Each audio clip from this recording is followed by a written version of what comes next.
10, 9, 8, 7, 6, 5, 4, 3.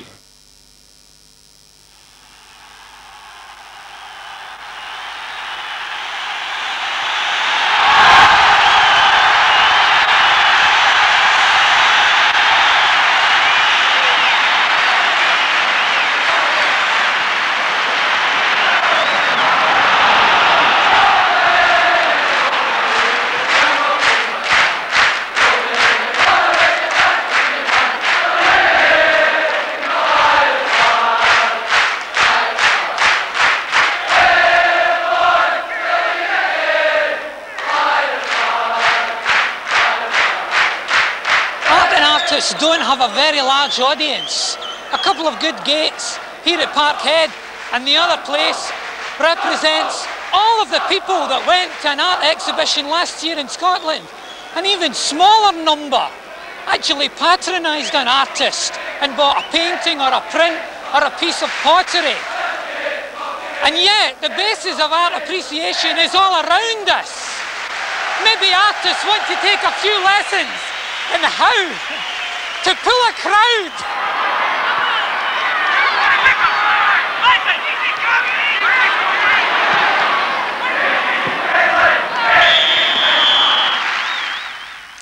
Just as poetry appeals to a very tiny minority of people, including poets, most art will probably appeal to a minority of people. I don't think the so-called avant-garde should feel guilty at being alienated from the public, and I don't think the public should feel guilty either. Provided some people are interested, that's all that matters, really. So, someone with a fine art degree will say this is a painting about paint, about the quality and colour of paint, and about its ability to convey texture or a feeling of texture. But what you're actually looking at is a classic case of the King's New Clothes syndrome.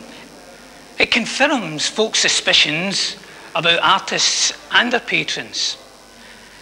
And that's a pity, because Scottish art and artists are a great resource, full of vitality and potential, and well worth a view.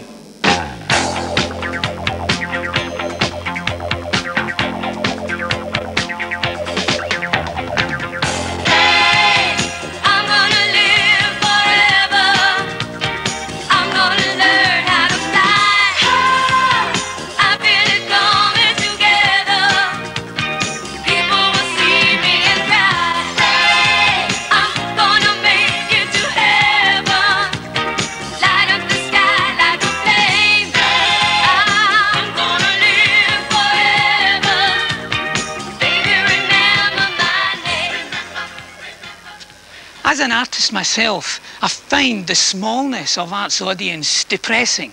The way I see it, the more people interested in art, the more vigorous art will become. And that won't do my business interests any harm.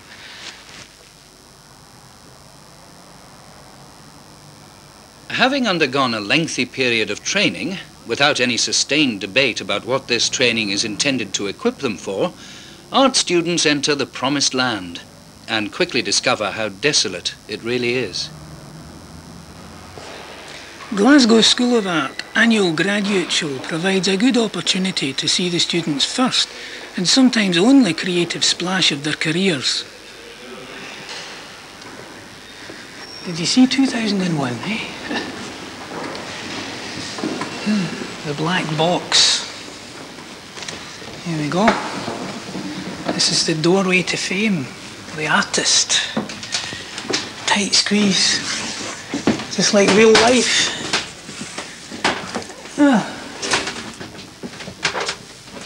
A little chamber.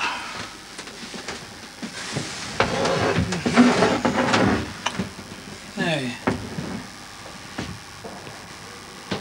a bedroom mirror is a man's best friend, eh? Sounds a bit kind of women's lip, that.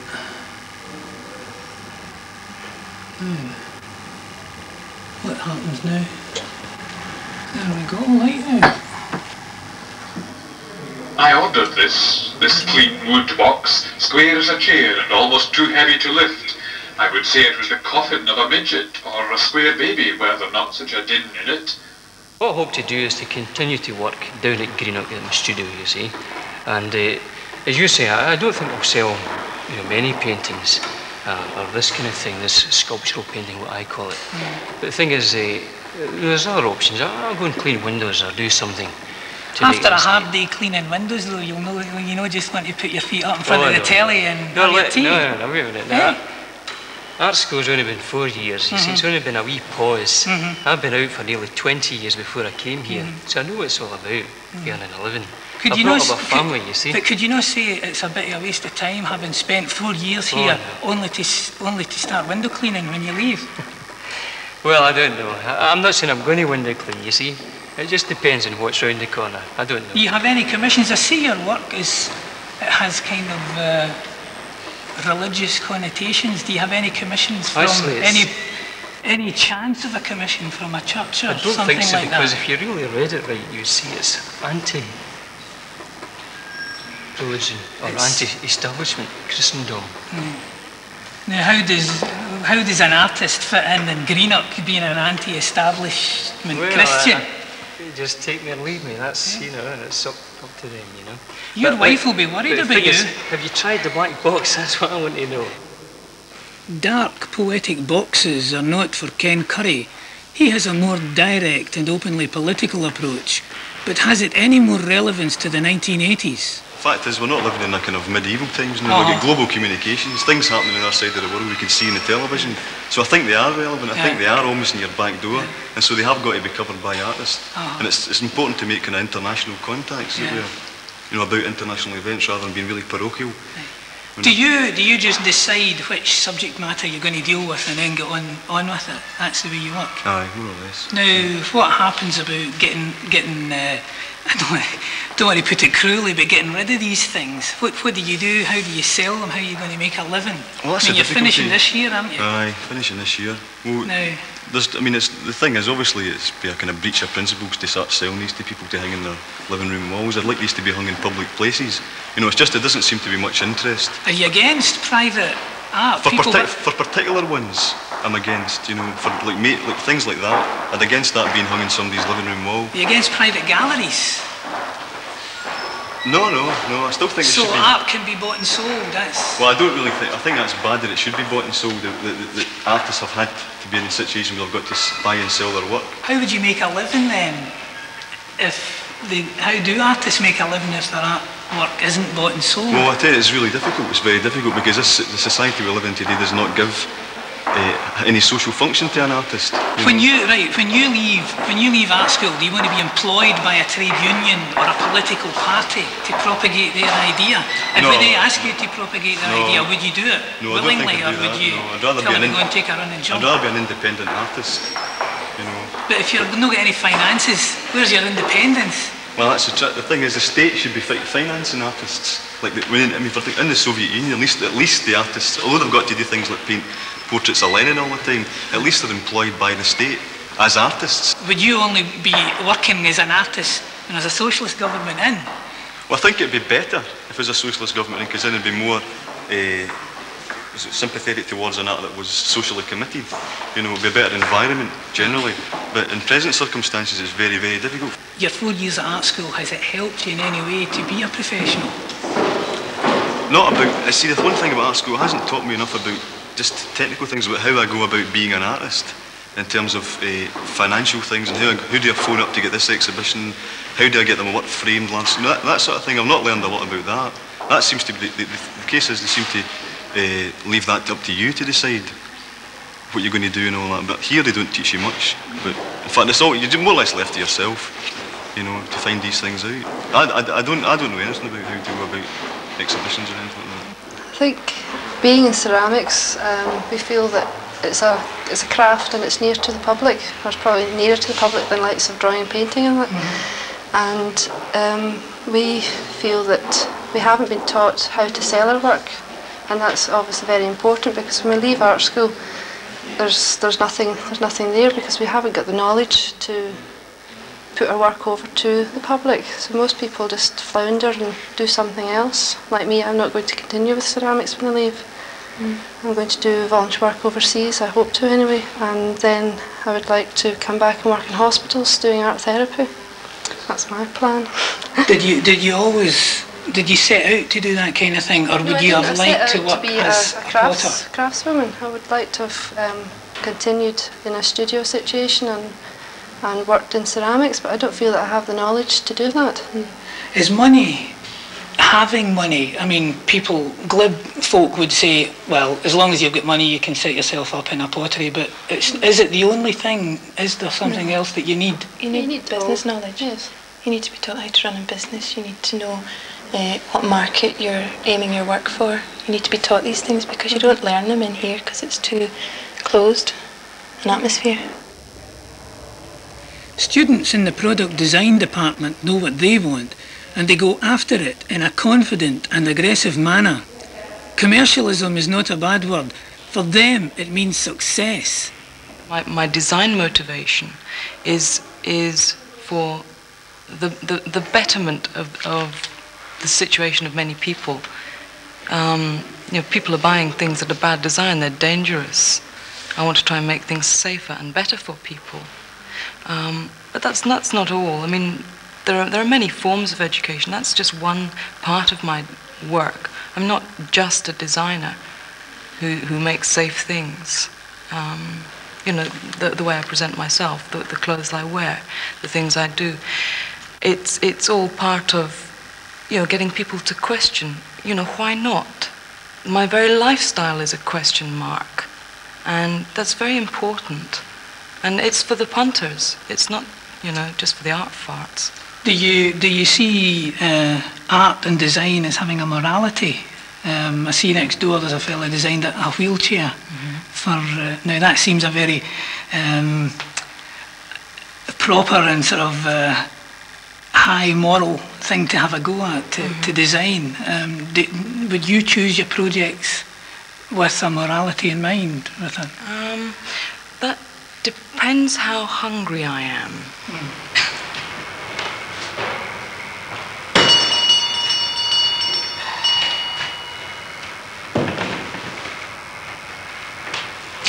Selling art doesn't figure big for this artist. No compromise here. Her art is not about technique, it's about ideas and about changing ideas. Dirty ideas. So, it's political. It's a political statement. I've got to say that. It's feminist and political. Yeah, very definitely. So you're a political artist? Yeah. And you'll be that forevermore, political artist? Well, it's such a part of your life, that you can't actually not be, I could never do art that isn't political because I see it as part of my life, so I couldn't really ever do anything. What do you think you'll do when you leave the art school? Do you think you'll continue this style of work? Will you continue your art? Oh, certainly. How and when and where I'll do it, I have no idea at the moment. That depends on. I'll probably go on the dole like most other art students. But even when you're on the dole, you have paper and you have pencils, etc., and you can always find some way of carrying on working. But if you want to make another feminist statement, you'll need to hire a hall. And buy well, I don't know. That depends on where I am and what facilities are there. I use facilities as they're available. You make the most of what they are, and I hope to go into another course, do another year for that, and get the space and the materials and everything again to do it. But if I don't have that, then I'll find some other way of doing it. Yeah. The problem is that outlets for the kind of work that I do, feminist work, are very limited because the art world's mainly dominated by men. The galleries are run by men, etc. And to infiltrate into that is a very difficult thing to do. When the students leave this cosy, creative corner of the city, the cold water treatment might be inevitable and even welcomed by some envious, short-sighted onlookers, eager to see the free and easy art students get their comeuppance. But what happens after the initiation ceremony? Will there still be glee when the students' undoubted talents are drowned in the cold waters of indifference?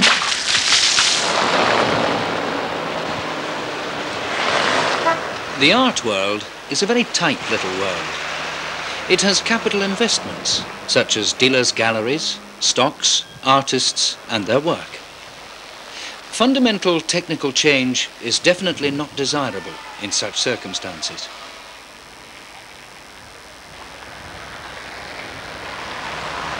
This is the 369 Gallery in Edinburgh's Royal Mile, where I regularly exhibit. Let's hope it's as busy up there as it is down here.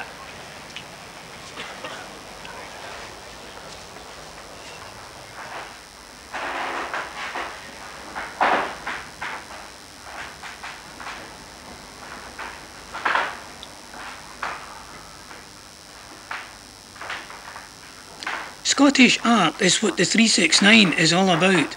It's one of the very few galleries in Scotland which seeks out, promotes and shows the work of young contemporary Scottish artists.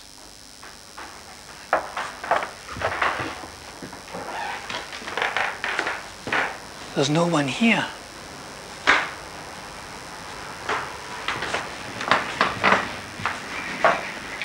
As an artist, I'm keen to have as many people as possible see my work. Now, how important to you is passing trade? In a commercial sense, passing trade isn't very important at all. In 5 years, I've probably only ever had about one tourist buy anything from the gallery.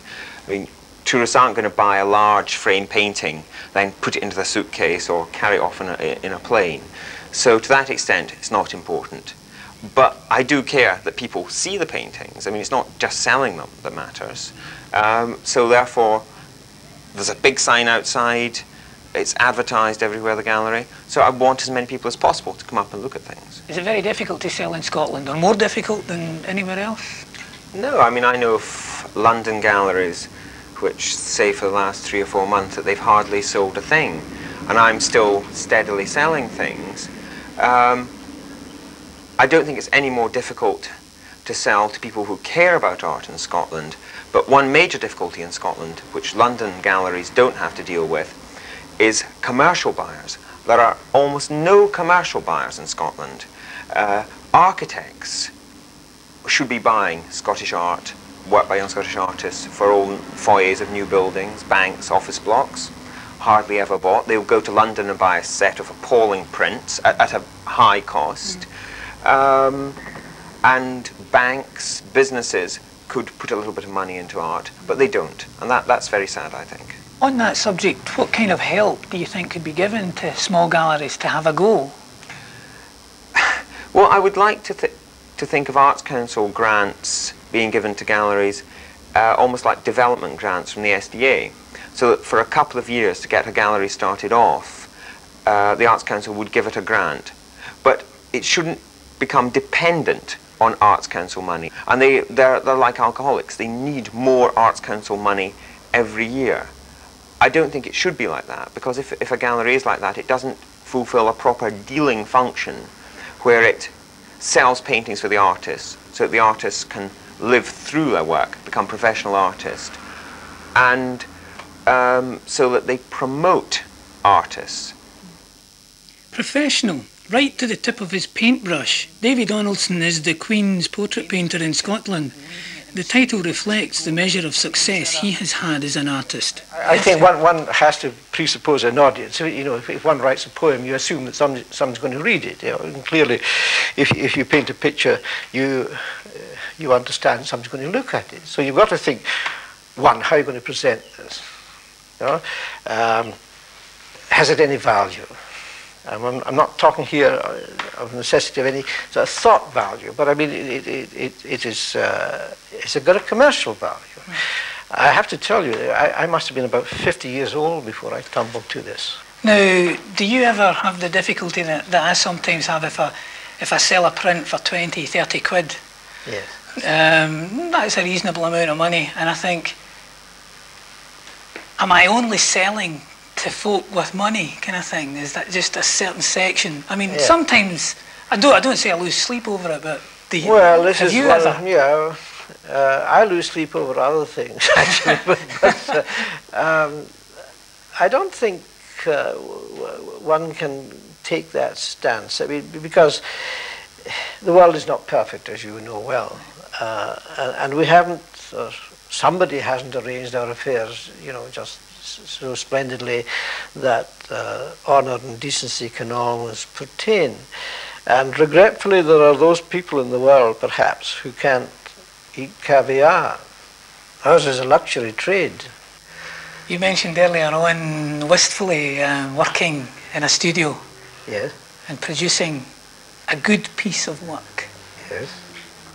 Unlike Alexander Gibson, say, at the end of the concert. Oh, this gets me right up, you know. I've often wondered about that. Now,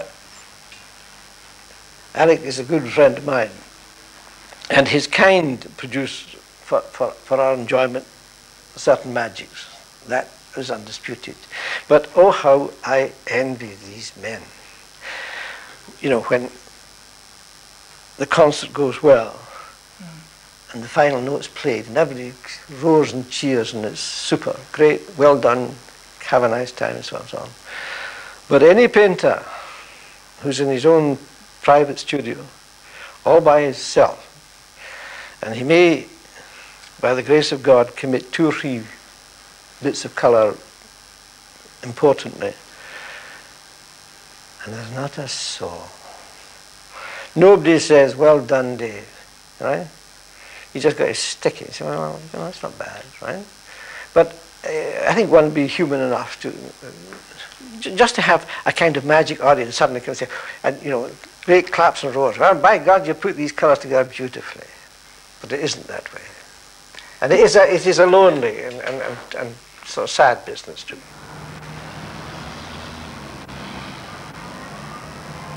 Artists should not be coaxed into community involvement on the level of the Queen conducting a royal walkabout among the inhabitants of a deprived area. 1 minute performing in gaily coloured clothes, and the next disappearing from sight in a polished limousine. This must be as high as it's possible for an artist to get without glue sniffing. Here we have Stan Bell, a Glasgow gable end mural painter. Hello, Stan. Hello. A wet day, you know. Indeed, yes.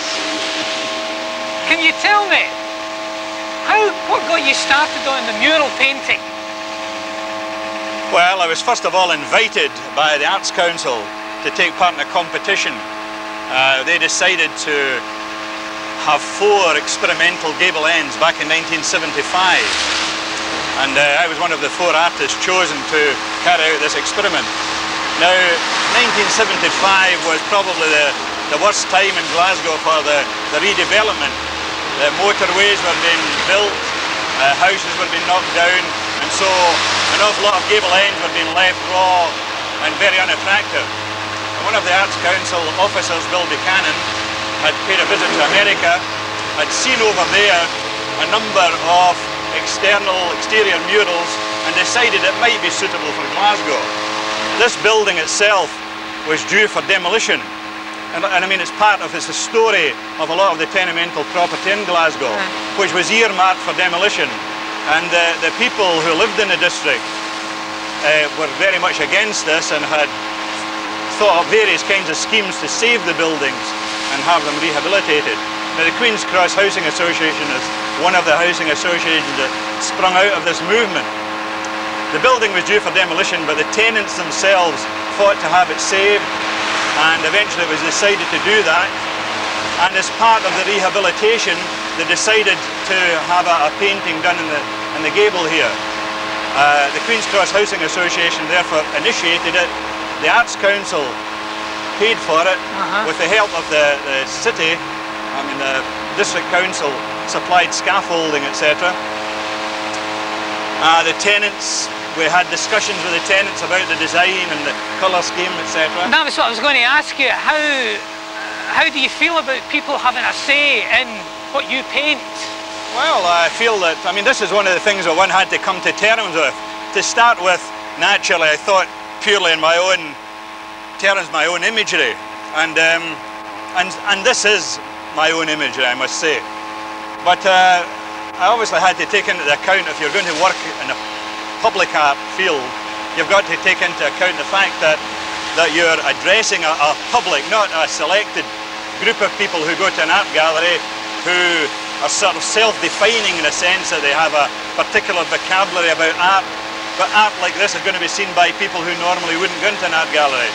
Now, can you tell me what you feel about the fact that most of these murals appear on the sides of buildings that are maybe going to be condemned or are scheduled for demolition? There was one in Partick some time ago, painted by John Byrne, that eventually was pulled down.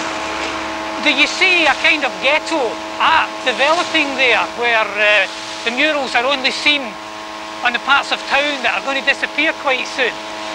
Well, first of all, ghetto art, I don't know whether ghetto is a very suitable word for Maryhill. Maryhill, the centre of the world, I mean, you can hardly call it a ghetto.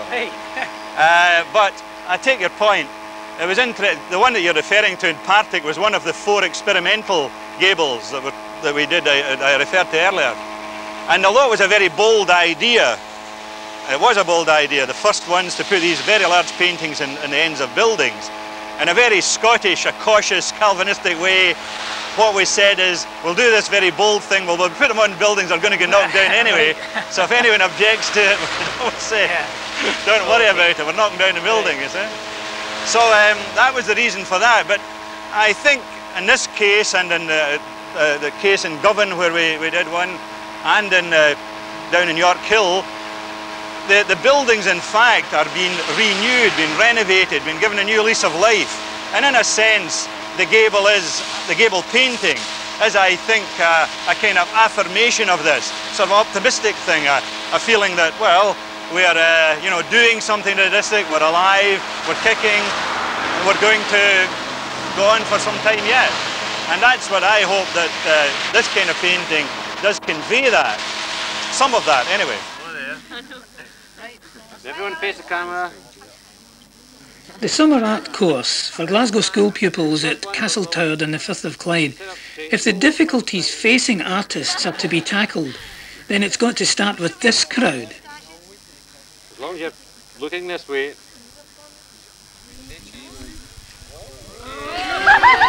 Well, this is a 2-week residential course for pupils studying art in Glasgow Division. It's run by the Glasgow Division of Strathclyde Regional Council, and it offers children who have a talent in art to come down here to do a 2-week intensive study on all aspects, well, as many aspects as we can offer as possible in the subject.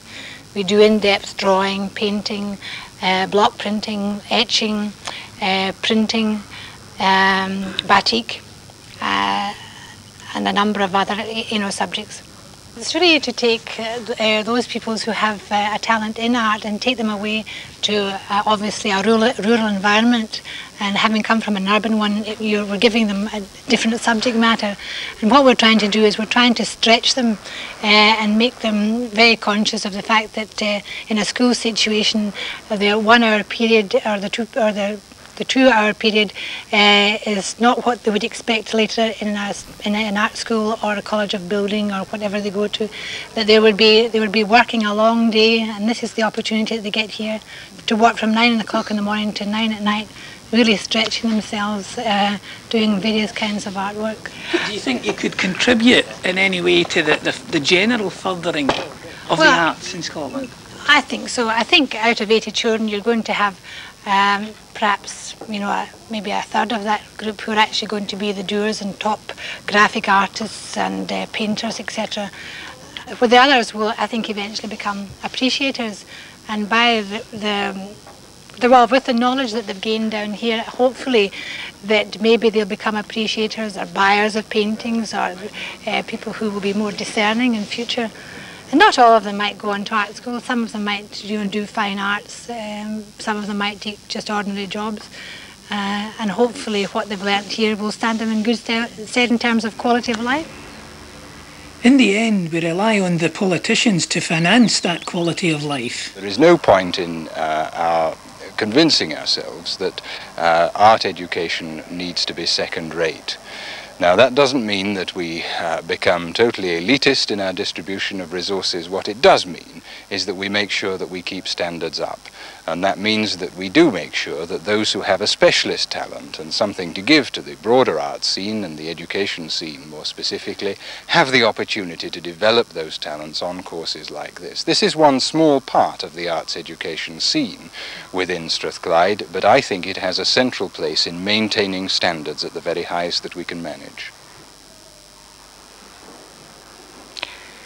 Some say that art has lost its power, and that film and TV are now the real forces in our lives. And that may be so, but there's not a repressive regime in the world that doesn't busy itself banning art and artists, all of which only makes me think that there must be something to this art business after all.